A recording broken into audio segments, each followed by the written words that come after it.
Assalamualaikum warahmatullahi wabarakatuh. Bismillahirrahmanirrahim. Ila hadratin nabiyil mustafa Muhammad sallallahu alaihi wasallam wa ala alihi wa sahbihi ajma'in. Lahumul Fatihah. A'udzu billahi minasyaitonir rajim. Bismillahirrahmanirrahim. Alhamdulillahi rabbil alamin arrahmanir rahim maliki yaumiddin. Iyyaka na'budu wa iyyaka nasta'in. Ihdinas siratal mustaqim. Siratal ladzina an'amta 'alaihim ghairil maghdubi 'alaihim waladdallin. Rabbi ighfirli wa liwalidayya amin.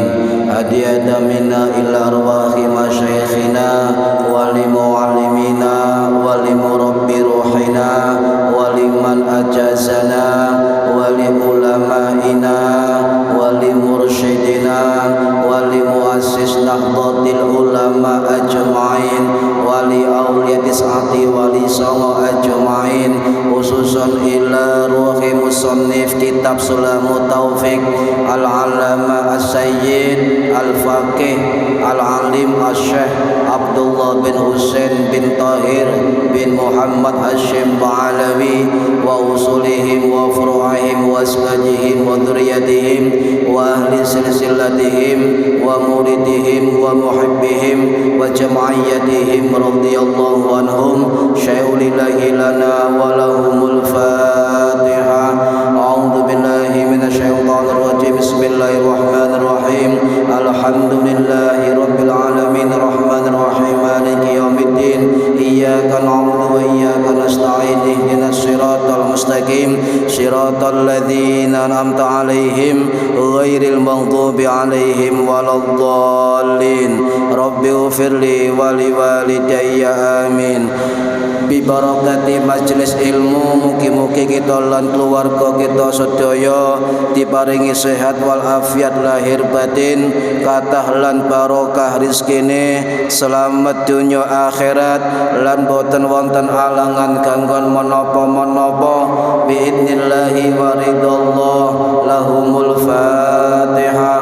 A'udzu billahi minasyaitonir rajim. Bismillahirrahmanirrahim. Alhamdulillahi rabbil alamin arrahmanir rahim maliki yaumiddin. Iyyaka na'budu wa iyyaka nasta'in. Ihdinas siratal mustaqim. Siratal ladzina an'amta 'alaihim ghairil maghdubi 'alaihim waladdallin. Rabbi ighfirli wa liwalidayya amin. Summa illa abaina wa ummahatina wa jaddatina wa jaddatina wa ila ruhi man fataha hadhil qaryah wa man aqamaha wa li jami'il muslimina wal muslimat wal mu'minina wal mu'minat al ahya'i minhum wal amwat ghafarahumullah. Lahumul Fatihah. A'udzu billahi minasyaitonir rajim. Bismillahirrahmanirrahim. Alhamdulillahi rabbil alamin arrahmanir rahim maliki yaumiddin. Iyyaka na'budu wa iyyaka nasta'in. Ihdinas siratal mustaqim. Siratal ladzina an'amta 'alaihim ghairil maghdubi 'alaihim waladdallin. Rabbi ighfirli wa liwalidayya amin. A'udzu billahi minasyaitonir rajim. Bismillahirrahmanirrahim.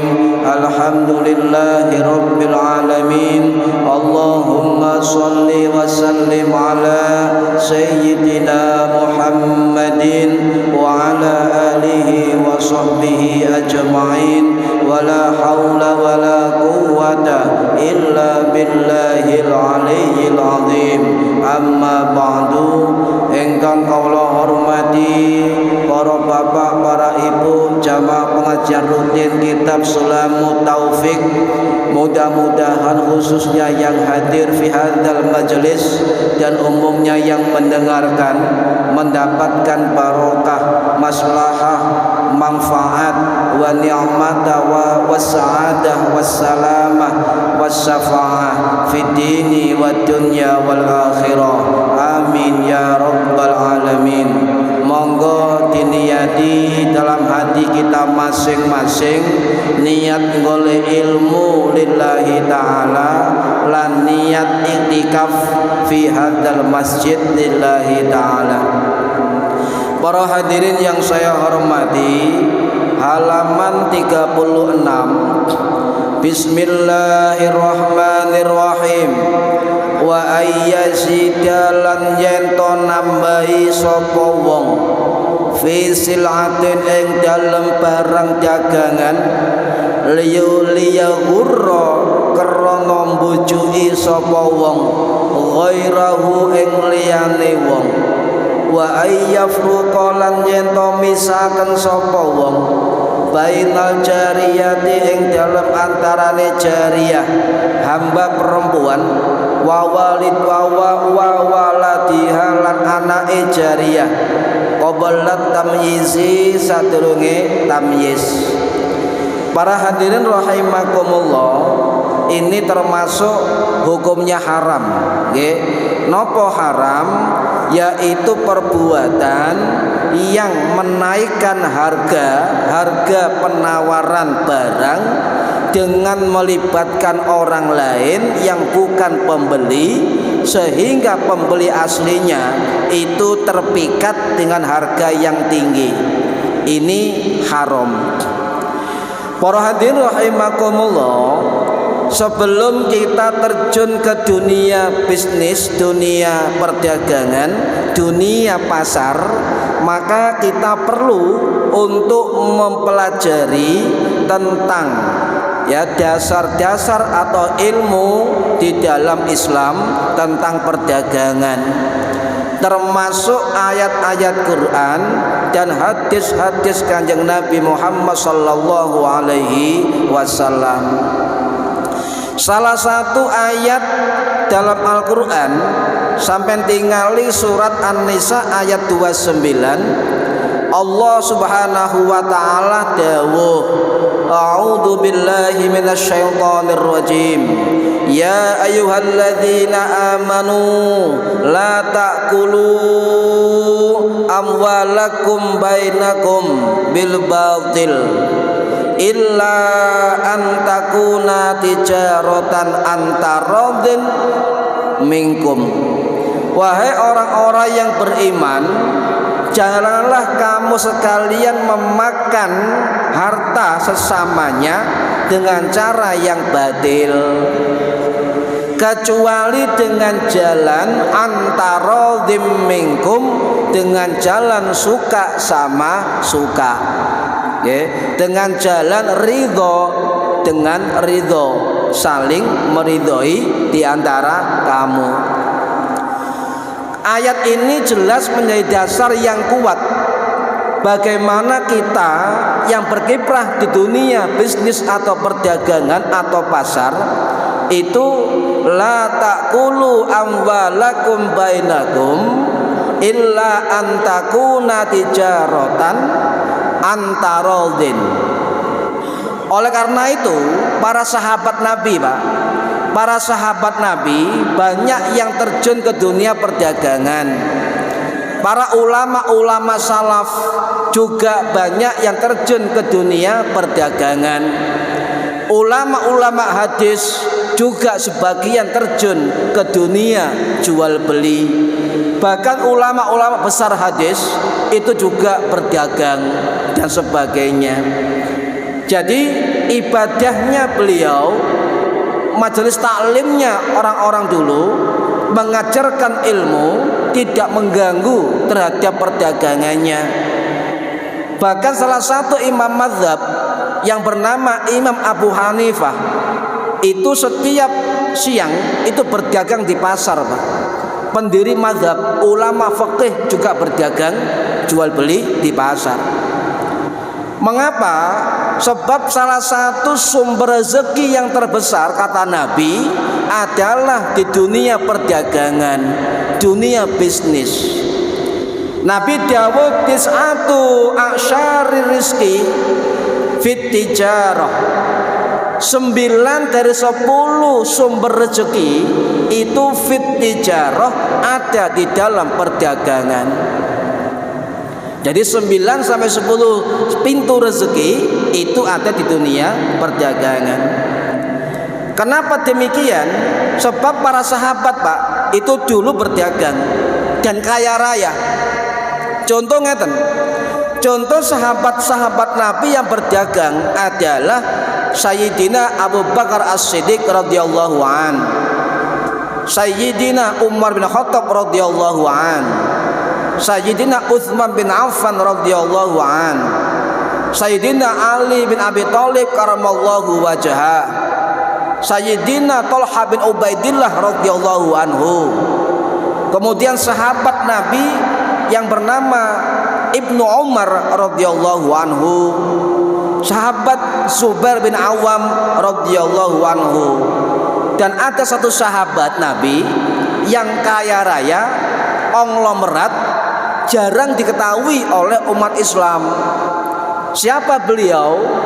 Sahabat Nabi yang terkenal konglomerat dan terkaya di kota Kufah, Irak, bahkan terkaya di negara Irak, itu adalah sahabat Nabi yang bernama sahabat Urwah Al-Baqiri radhiyallahu an, yang wafat tahun 683 Masehi di Kufah.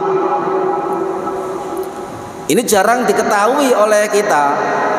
Siapakah sahabat Urwah Al-Baqiri? Ketika itu ada riwayat dari beberapa ulama hadis, dari sumber Imam Bukhari, dari Imam At-Tirmidzi, dari Imam Abu Dawud, dari Imam Hambali rahimahumullah dan lain-lain. Ada riwayat begini Pak. Suatu hari Kanjeng Nabi Muhammad sallallahu alaihi wasallam itu melihat pameran, produk-produk barang impor di luar Jazirah Arab. Loh, Kanjeng Nabi ini lho ndelok pameran. Lah saiki pameran Pak istilahnya saiki. Dulu melihat barang-barang impor di luar Jazirah Arab yang ditaruh di Madinah.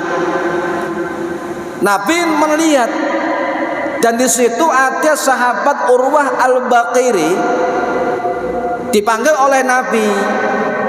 Kamu mau berdagang? Mau ya Rasulullah. Kalau mau, ini saya kasih uang 1 dinar emas. Jadi Kanjeng Nabi niki nggak daya terus 1 dinar emas diberikan kepada sahabat Urwah Al-Baqiri untuk dibelikan kambing. Sahabat Urwah kemudian menerima Pak, menerima uang 1 dinar emas dari Kanjeng Nabi. Ini bantahan terhadap orang-orang yang mengatakan bahwa Kanjeng Nabi melarat. Mboten. Kanjeng Nabi cukup Pak, mboten melarat. Nah, kemudian uang 1 dinar itu oleh sahabat Urwah Al-Baqiri, karena jeniusnya beliau, jujurnya, amanahnya, lihai dalam berdagang, akhirnya 1 dinar emas dari Kanjeng Nabi dibelikan kambing 2 ekor Pak. Saking canggihnya model perdagangan jual beli dari Urwah Al-Baqiri. Padahal Nabi dawuh, ini 1 dinar emas, belikan kambing 1 ekor. Kemudian sahabat Urwah Al-Baqiri ke pasar hewan, membeli dengan 1 dinar emas dapat 2 ekor kambing. Bayangkan, saking lihainya penawarannya. Jadi tawar menawar dalam perdagangan boleh Pak, walaupun harga tinggi, harga rendah, asal kesepakatan antara dzim minkum, ridho antar penjual dengan pembeli dari kamu sekalian. Akhirnya pulang sahabat Urwah Al-Baqiri bawa 2 ekor kambing, 1 dinar emas. Kemudian langsung ke rumah Kanjeng Nabi. Ya Rasulullah, ini uang 1 dinar emas milik panjenengan, saya kembalikan plus 1 ekor kambing. Ngoten Pak. Kanjeng Nabi bingung. Nggih, maksudnya tanya, kok bisa kamu 1 dinar dapat 2 ekor kambing? Jawaban dari Urwah Al-Baqiri, barokah panjenengan Kanjeng Nabi, barokah duit panjenengan. Jadi sampean mengatakan keberkahan uang oleh orang lain itu bukan bid'ah. Boleh, Pak. Contoh panjenengan dikai duwe uang 50.000 tukono apa gitu. Ya Allah, nyuwun barokahe sing ngei duwe menapa-napa. Ana hadis niki, hadis sahih. Kemudian Nabi mengatakan, mau kamu jadi pedagang sukses wahai Urwah? Mau Kanjeng Nabi? Porong Kanjeng Nabi. Akhirnya Nabi mendoakan khusus kepada sahabat Urwah al-Baqiri. Ayo amin no, cara ulama, ayo diaminkan. Allahumma barik lahu fi safqati yaminihi. Ya Allah, berkahilah Urwah al-Baqiri di setiap jual beli transaksinya. Ini doa satu-satunya Kanjeng Nabi untuk perdagangan untuk sahabat Urwah al-Baqiri. Akhirnya dengan barakah doa Kanjeng Nabi itu, sahabat Urwah hijrah ke Kufah, Irak. Di sana beliau berdagang, kemudian menjadi konglomerat nomor 1 di Irak dan di Kufah. Sahabat Urwah al-Baqiri. Tetapi kekayaan beliau tidak mengganggu ibadahnya. Bahkan beliau membuka majelis taklim hadis di Kufah dan muridnya ribuan oleh konglomerat. Jadi waktu itu sudah ada pengajian gratis, Pak. Mangan gratis, disangoni dengan sahabat Urwah al-Baqiri. Lek ana kiai nyangoni santrine mangan gratis sudah ada dulu. Ya, ayo kita membaca banyak riwayat hadis dalam kitab-kitab ulama hadis yang lain. Para hadirin rahimakumullah. Bahkan nyuwun sewu, Pak, ulama kita yang saat ini contoh nggih, yang barusan terpilih Rais sampai BNU, Romo Kiai Haji Miftahul Akhyar, itu tahun 80-an menjadi pedagang batik keliling, Pak, antar kota. Kelasem, Pekalongan, Surabaya, Banyuwangi. Beliau pedagang keliling ya dodol batik. Kiai besar dodolan batik. Loh, kita bukan kiai, bukan ustadz, kok izin dodolan. Lah ini perlu diluruskan sikap kita dalam dunia perdagangan. Para hadirin rahimakumullah, balik dan tijarah nggih. Nah, jual beli menurut ulama kontemporer Dr. Syekh Yusuf Al-Qardawi mengatakan jual beli itu dalam perdagangan namanya at-tijarah. Perdagangan jual beli, at-tijarah. Apa tijarah itu?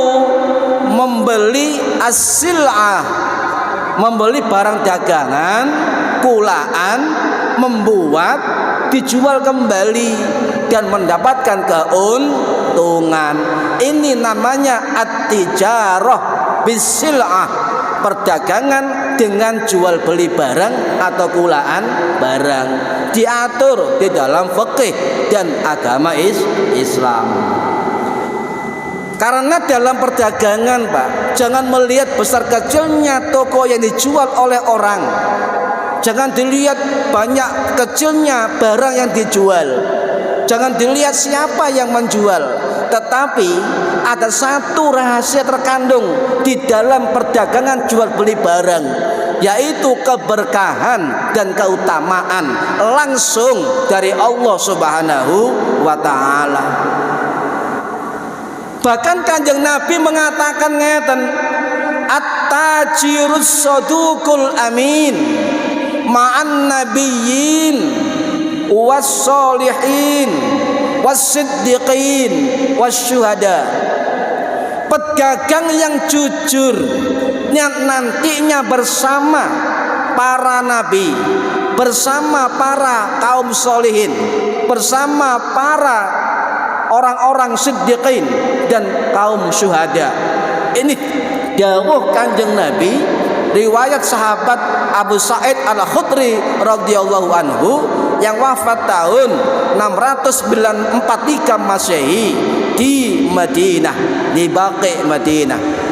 Loh, jadi pedagang yang jujur, at-tajirus sadukul amin, dagang yang jujur nanti bersama para nabi dan rasul fi yaumil qiyamah. Luar biasa nih Pak. Nggih, luar biasa. Nah, ada keberkahan di dalamnya. Ada keberkahan, ada keutamaan, ada fadilah. Ya. Nah, kemudian di dalam perdagangan, apakah ada batas keuntungan yang diambil pedagang? Apakah diatur oleh Islam? Apakah diatur oleh fikih atau syariat?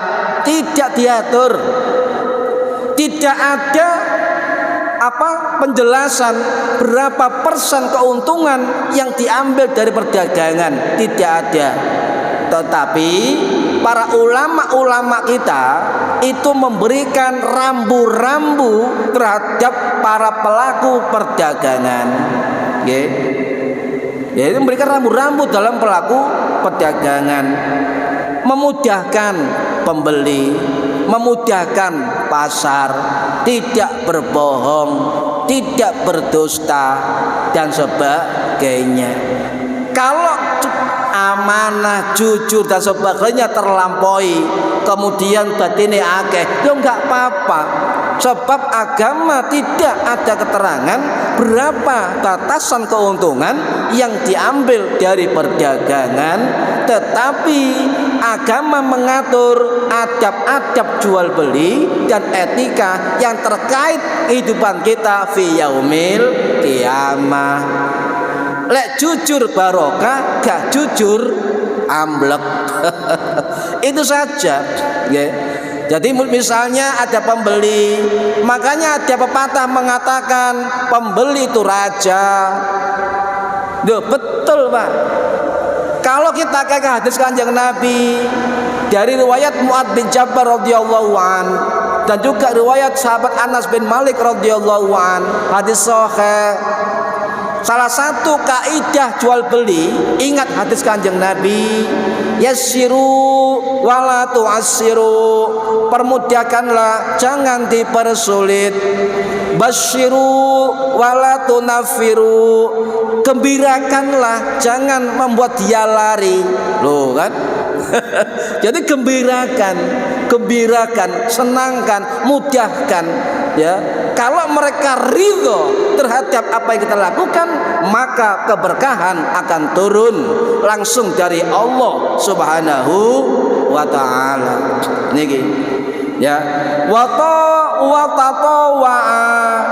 jadi salinglah membantu terhadap sesama fit tijarah di dalam perdagangan, sebab memudahkan satu urusan kaum muslimin fi yaumil qiyamah akan dibantu 1000 kesulitannya di akhirat kelak, walaupun dalam dunia perdagangan. Ngoten Pak. Satu urusan kaum muslimin akan dipermudah oleh Allah besok 1000 kesulitan fi yaumil qiyamah. Niki para hadirin rahimakumullah, nggih, tidak ada batasan. Cuma para ulama mengatakan, salah satunya ulama kontemporer, Profesor Dr. Asy-Syaikh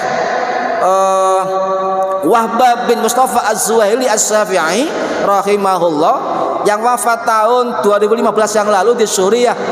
Dalam kitab beliau Al-Fiqhul Islami wa Adillatuhu, beliau mengatakan memang tidak ada keterangan batasan keuntungan perdagangan, tetapi beliau mengatakan ada etika yang harus dipatuhi, yaitu minimal tidak sampai sepertiga dari modalnya. Ini adalah perkataan ulama dari mazhab Syafi'i. Kemudian ada ulama lain yang mengatakan bahwa Syekhul Akbar Imam Ibnul Arabi rahimahullah yang wafat tahun 1248 Masehi di Damaskus, beliau mengatakan tergantung etika harga pasar. Berapa harganya terserah. Contoh ngeten Pak, panjenengan kulaan sekarang harga jualnya itu Rp2.000 misalnya. Stok di toko masih ada, tiba-tiba seminggu lagi harga pasar naik 5.000, jualnya 7.000. kemudian panjenengan naikkan harga sesuai dengan standar pasar, tidak apa-apa itu, tidak apa-apa, sebab menurut standar pasar ini, menurut Syekhul Akbar Imam Ibnul Arabi rahimahullah dalam kitab beliau, ya. Jadi tapi ada standar-standar rambu-rambu etika. Yo gede-gede untungnya yo enggak popo, tetapi jangan sampai merugikan orang lain. Jangan sampai kita berdusta, menipu, liyagurra, dengan apa, ada tujuan menipu. Liyagurra cara Jawa goro. Loh, goro itu cara Arab. Gak iso ngomong liyagurra jadi goro. Ojo goro sampean, itu bahasa Arab, ya. Wong Jawa gak iso ngomong liyagurra, gak iso. Jadi ini goro. Ini para hadirin rahimakumullah, sebab mengapa kita tidak boleh untung gede dengan merugikan pihak lain, sebab dalam fikih tijarah ada akad namanya akad muawadhah, akad tukar menukar barang. Ya, ini perlu disepakati oleh kita semua. Jadi pengambilan keuntungan yang besar monggo, tetapi jangan sampai kita zalim terhadap pihak pembeli yang merasa dirugikan. Kalau sama untung gede, pembelinya ridho, ya nggak apa-apa. Antara minkum, saling meridhoi di antara kamu, sudah selesai. Ikhlas, saya terima, saya jual, deal. Ya, sudah selesai. Ya.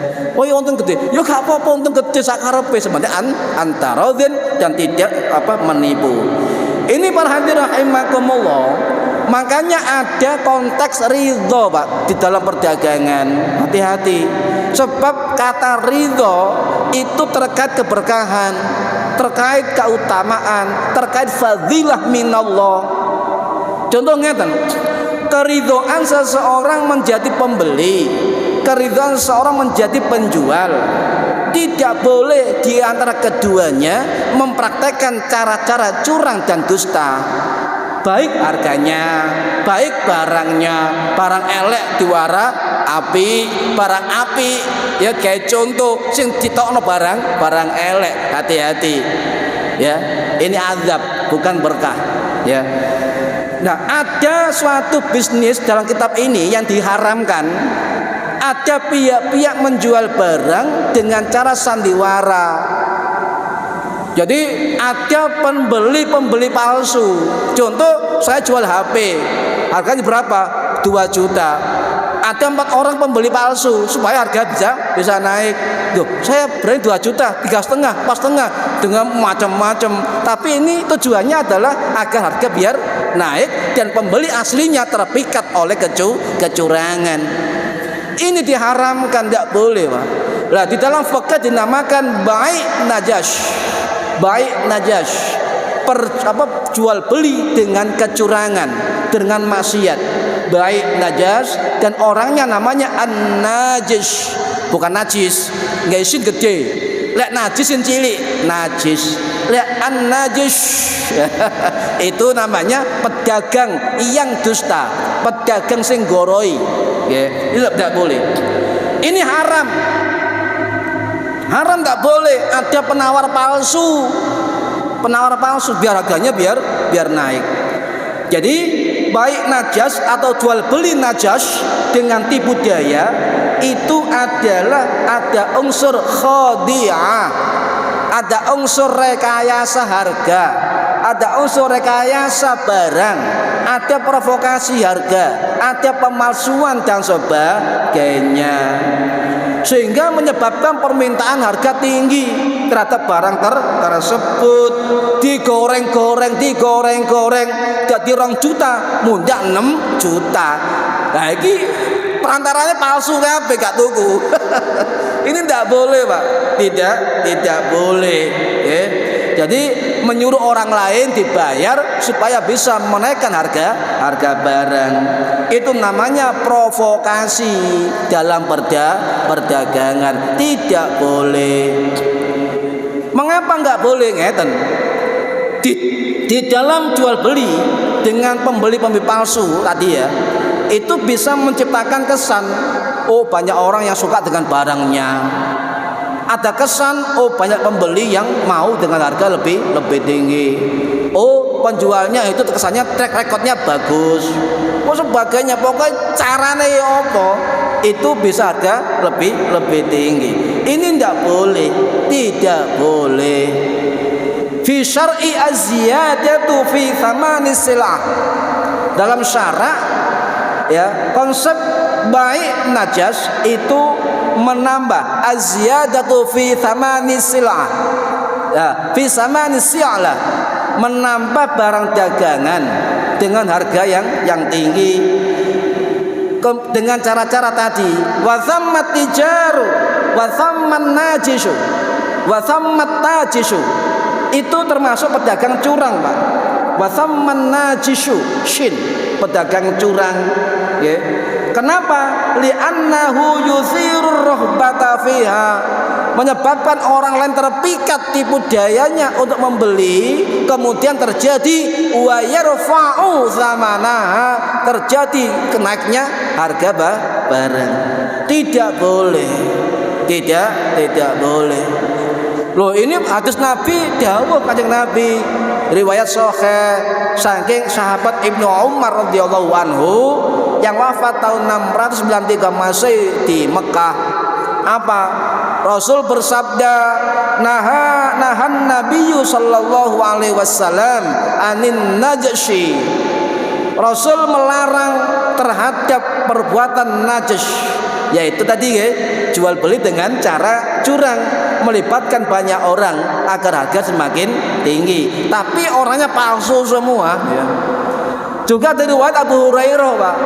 Abu Hurairah nama aslinya Abdurrahman bin Sakhr Ad-Dausi Al-Asdi radhiyallahu anhu yang wafat tahun 687 Masehi di Baqi Madinah.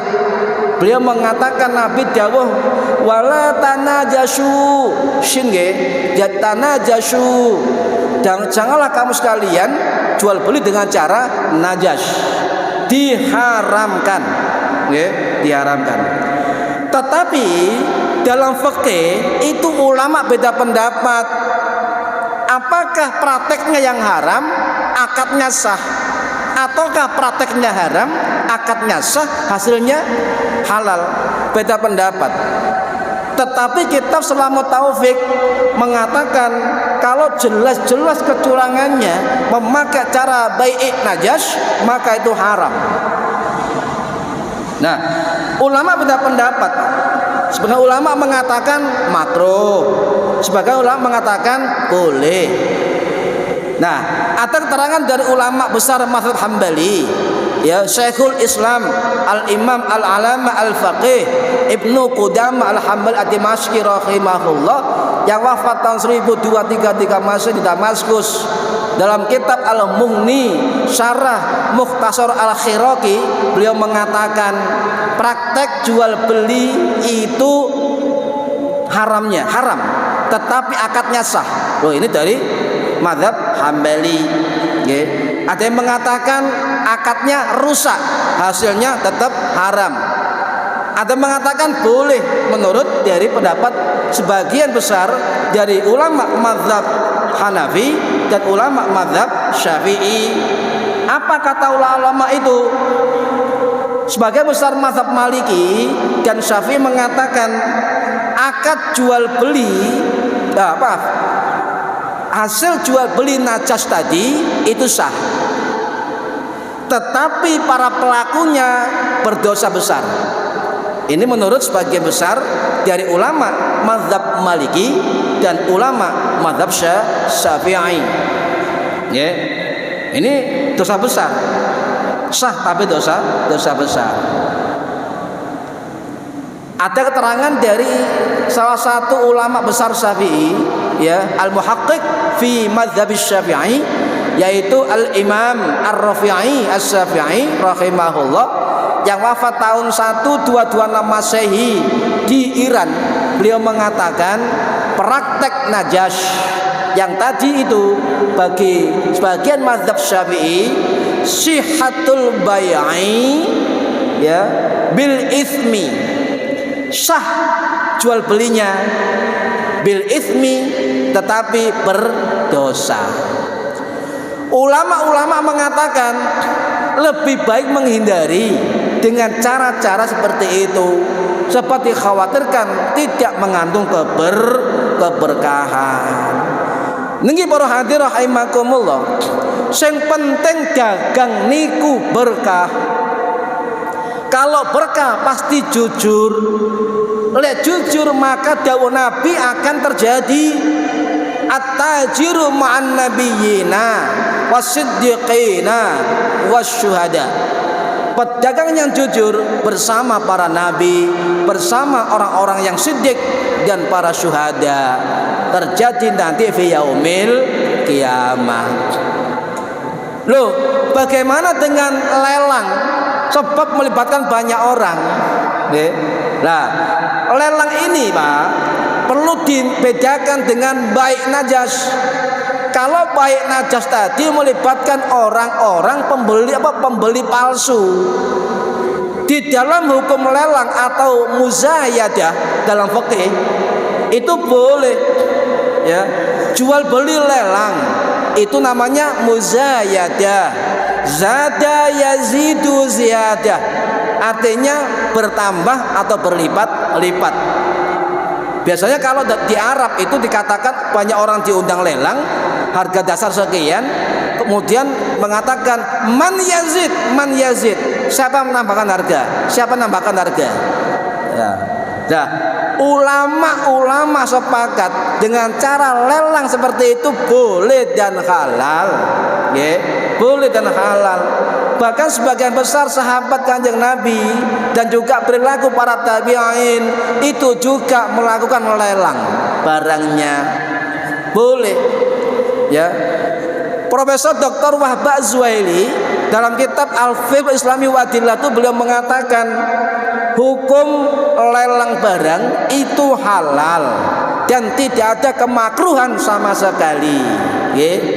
Bahkan dari mazhab Hambali, dari keterangan Ibnu Qudamah dalam kitab Al-Mughni, keterangan Imam Al-Buhuti dalam kitab Kasful Qina, beliau mengatakan lelang hukumnya halal itu isma'ul muslimin, kesepakatan kaum muslimin, halal dan boleh.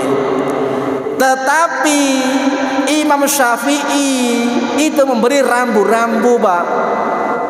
Di dalam kitab Al-Mawsu' Al-Fiqhiyah Al-Quwatiyah ada keterangan dari mazhab Syafi'i, lelang barang diperbolehkan dan halal dan tidak ada kemakruhan dengan memperhatikan dua faktor. Yang pertama adalah faktornya tidak merugikan orang lain. Yang kedua, betul-betul pembelinya pembeli pasti, bukan abal kayak tadi, kayak baik najas. Kalau itu sudah, maka lelang boleh dan halal. Niki sudah kesepakatan ijma atau jumhur dari ulama 4 mazhab, baik Hanafi, Maliki, Syafi'i dan Hambali, itu jumhur boleh lelang barang dengan syarat tidak merugikan pihak lain. Yang kedua, para pembelinya pembeli pasti, duwe Pak. Sampai nggak ada duit melok lelang, ya jangan. Ini para hadirin rahimakumullah, paham nggih? Itu hukum dari jual beli najas dan hukum dari jual beli lelang. Jadi harus paham tentang ilmu perdagangan. Mengapa? Agar kita selamat fid dini wad dunya wal akhirah dan mendapat keberkahan dari Allah Subhanahu wa taala. Yang kedua, wa ayyu farriqa bainal jariyati wa waladiha qabla tamyizi, dan haram apa? Wa ayyu farriqa, memisahkan ibu dan anaknya sebelum usia tamyiz. Tidak diperbolehkan, haram hukumnya. Apapun alasannya kecuali faktor darurah, haram. Karena termasuk memisahkan anak yang masih kecil dengan ibunya. Bahkan banyak ulama juga mengatakan tidak hanya haram memisahkan ibu dengan anaknya sebelum usia tamyiz, termasuk berlaku bagi hewan-hewan atau binatang. Tidak boleh memisahkan induk dengan anaknya ketika anak binatang masih dalam kondisi lemah. Haram. Nggih. Para hadirin rahimakumullah, kenapa memisahkan anak ibunya yang belum usia tamyiz? Haram.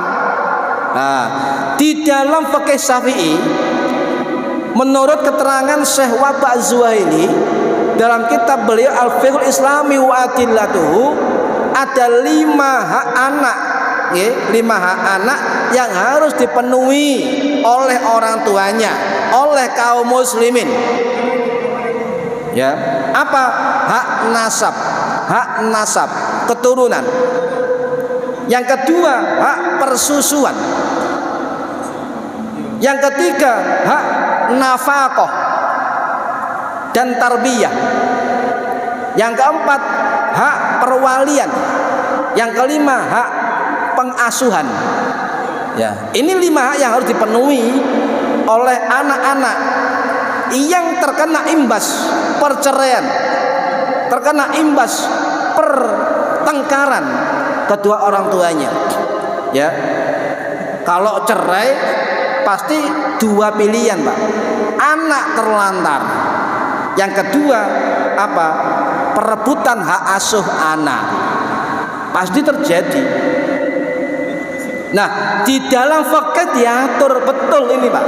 Sangat detail dan disiplin sekali tentang hal ini. Contoh, mengapa perlu ada hak asuh anak? Sebab dalam pengasuhan, terutama anak yang belum mumayyiz atau tamyiz, itu sangat menentukan hidupnya, baik pertumbuhannya, baik pendidikannya, maupun juga masa depannya nanti. Di dalam fikih namanya hadonah, hak pengasuhan. Diatur betul, Pak. Ini di dalam fikih, juga diatur di dalam undang-undang negara dan pengadilan negara.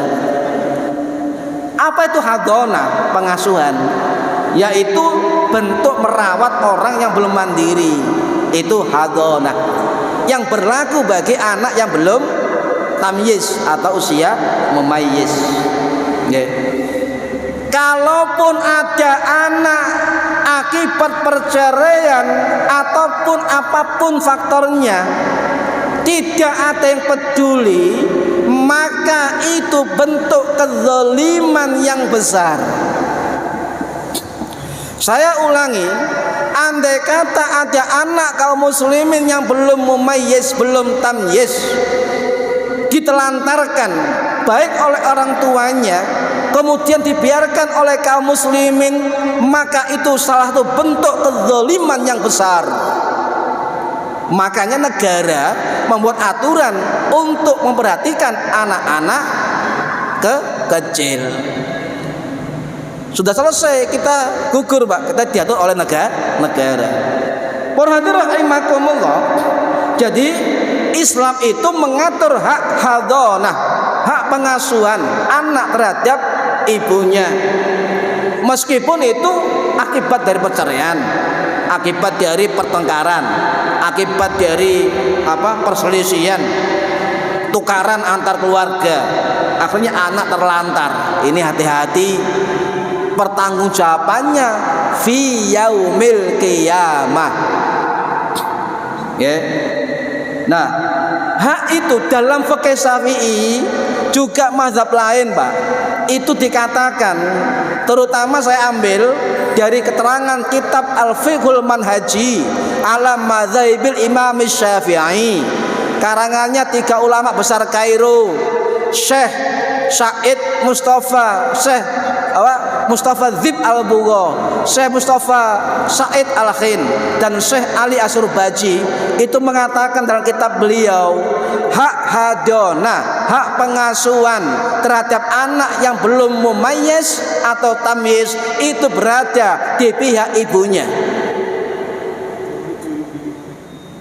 Kalau baleni fikih Syafi'i dan fikih mazhab lain mengatakan bahwa hak hadonah, hak pengasuhan anak yang belum mumayyiz itu berada di ibunya, hak asuhnya. Sebab menurut ulama-ulama, ibu lebih lembut, lebih perhatian, terutama nyun sewu persusuannya tidak bisa diganti oleh bapaknya.